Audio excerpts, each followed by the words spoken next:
ఇలా ఇంటర్ పరీక్షలు సురువైనాయి కదా. పరీక్ష రాసేదందుకు పోయిన కొందరు స్టూడెంట్స్ను అధికారులు పరీక్షలు రాయనిస్తలేరట. అగో ఎగ్జామ్ రాసేదందుకు పోయిన విద్యార్థులను పరీక్ష రాయనీయకుండా ఆపుడేంది?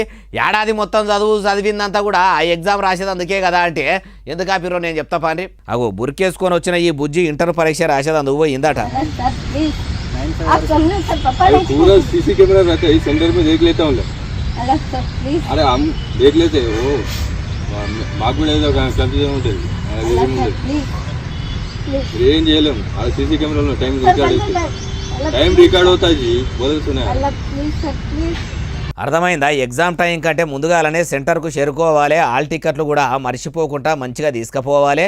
ఎగ్జామ్ సెంటర్లకు పోవాలని రామశిల్కలకు చెప్పినట్టు చెప్పిన 5 నిమిషాలు ఆలస్యంగా వచ్చినా కూడా అనుమతి ఇస్తామని చెప్పిన ఆలస్యంగా వచ్చిందట.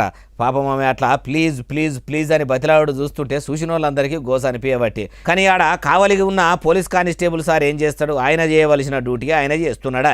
తతిమోళ్ళు అందరు ఎగ్జామ్ సెంటర్లకు పోయి పురుసత్గా ఎగ్జామ్ రాస్తుంటే పాపం ఈమెకు పరీక్ష రాయకుండా ఇంత పరిశాన అయిపోయాయి. ఏడనంటే జగిత్యాల జిల్లాలో ఒక స్టూడెంట్ అట, నిజామాబాద్ జిల్లాలో ఒక స్టూడెంట్ అట. నెక్స్ట్ ఎగ్జామ్ అయితే 3వ రోజు ఉంటుంది. టైం లోకల్ లేట్ అవుతుంది చెప్పండి. ఎంత చెప్పండి. 8:45 వచ్చి కూర్చోాలి. వాస్తవంగా ఇలాంటి సందర్భాల్లో నా 20 minutes బ్రేక్ ఇచ్చినాం.